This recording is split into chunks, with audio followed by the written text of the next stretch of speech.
In 2015, we left the rat race and went to the farm. We bought a 100-year-old farmhouse and 9 acres. After 3 years of extensive renovations, we can finally call ourselves College Hill Farm. Welcome back to College Hill Farm. Today, we're talking about saving seed. We're back in the basement this morning. It's daylight, just breaking daylight outside, so I've got to get out in the field before it gets hot. And we're going to be planting. Now, the way I decide how to plant, I showed you that in another video. You can check that out. It's our pantry, our larder, where we keep our stuff. So now I'm going to show you how I do my seeds.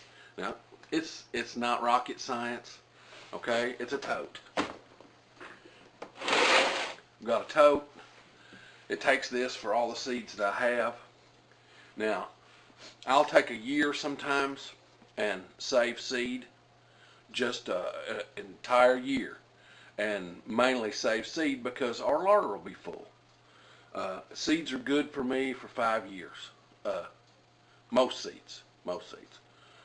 You can't, parsnips, you got to plant them the next year, or else they won't come up the year after that. There are some other seeds that you have to gather every year. So let's look at the seeds that I've got.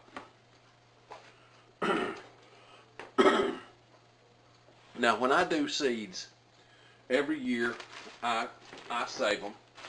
Here are my white greasies that I saved from last year, just in a Ziploc bag and in the tote. But always put the year on them, because while I've got these white greasies, I also have these white greasies from 2012. So always put the year. Now these, they may not come up, okay? They may not come up from 2012. It's 2018 now. But these will definitely come up and allow me to get my seed stockpile back up.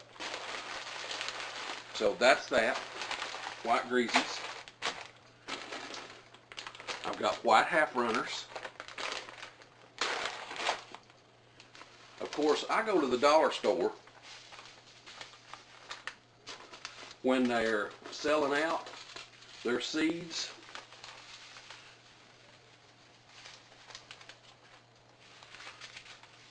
And as you can see, I keep a good stockpile of a little bit of everything: watermelon and tomato. See, there's a Rutgers tomato in case I want to put some out in the bed and grow a set.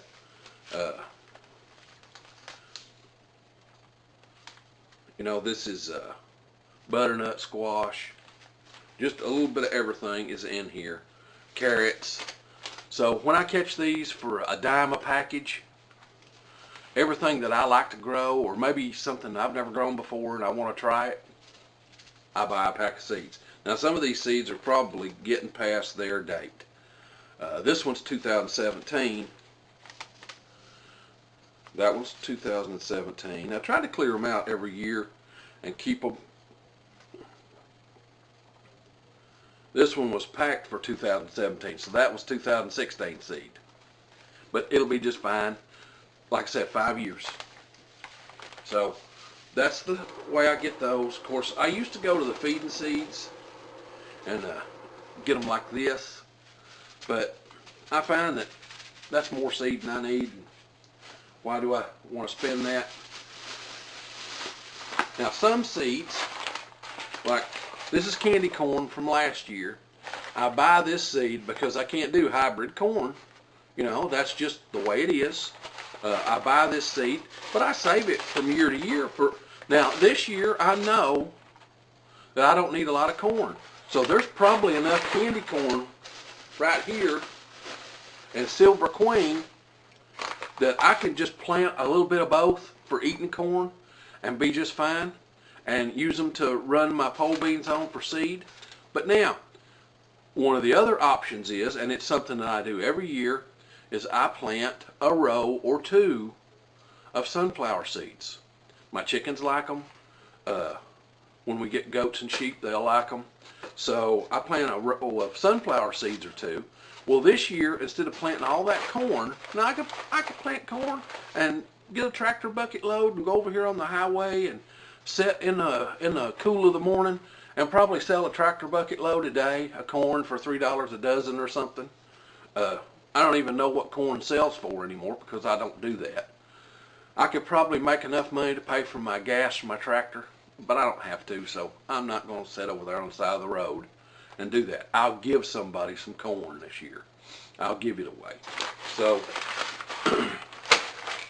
so I've got that up. Spilled some out. That little super sweet corn is like gold, so you don't let a kernel get away.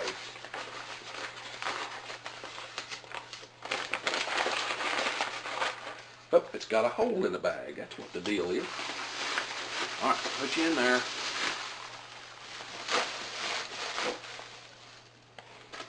Now, I grow a lot of different greasy beans.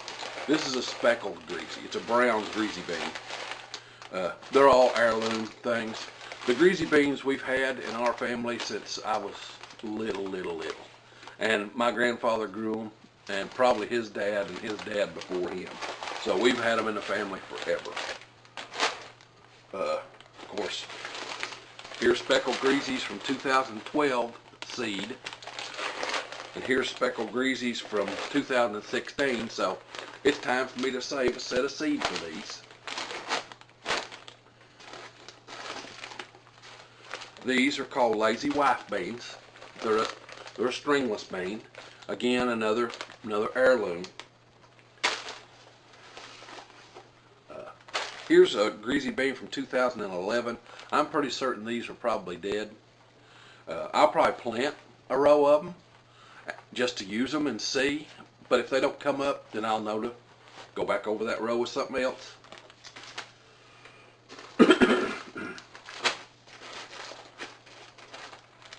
Dehydrated garbanzo beans. I don't know if these will come up or not. I was going to try them and plant them. I bought them at the Amish store. So they've probably been run through a dehydrator and they're probably dead. But I thought I'd germinate some here in the house and see if they germinate. If they'll germinate, I'll put them in a garden and grow garbanzo beans. Me and the wife love hummus. So thought I'd give that a shot this year. That's something totally new. What else?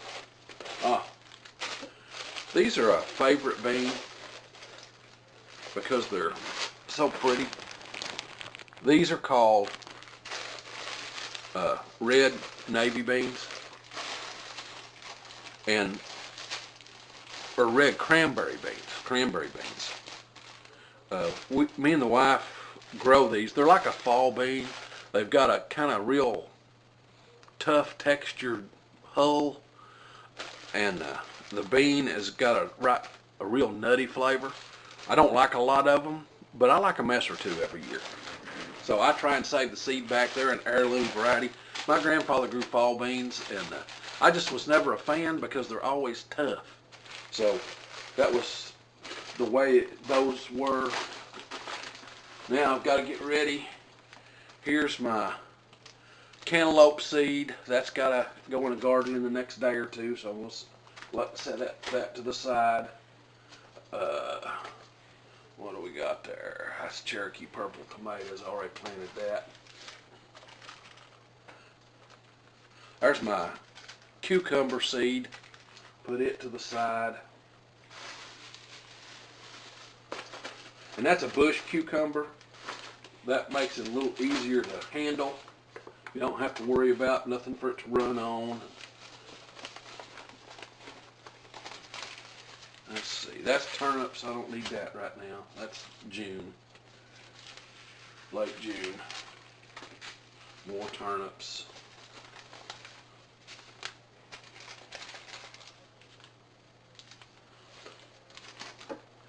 A friend of mine in Texas sent me these.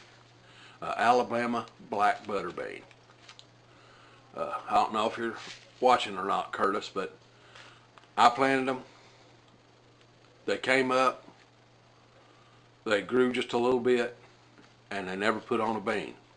So I'm assuming that my zone's not right.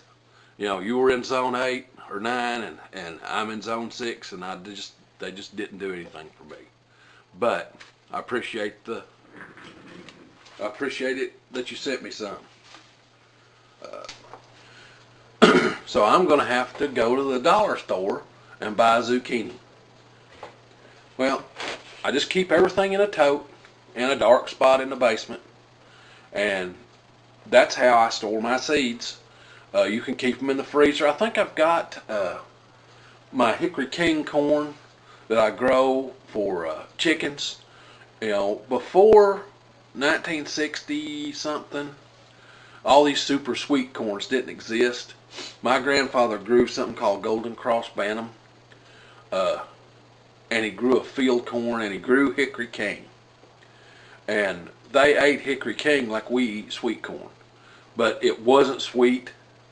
So I'll show you hickory king when it's time to plant that. It takes a special kind of planting, so we'll do that. So this is how I save my seeds for the upcoming season and for seasons down the road. So this year I'm going to be saving seeds from zucchini. I'll buy an heirloom zucchini. I'll buy an heirloom crookneck squash, and I'll save seeds from them this year, and I'll show you how to do it. I'll save seeds from tomatoes, and I'll show you how to do it. So this is my episode on seeds. I'd like to thank you for visiting with us at College Hill Farm today. I hope you found our videos entertaining and or informative. If you did, please like, share, subscribe, and comment on both Facebook and YouTube. Until then, I'll see you in the next video. Bye-bye.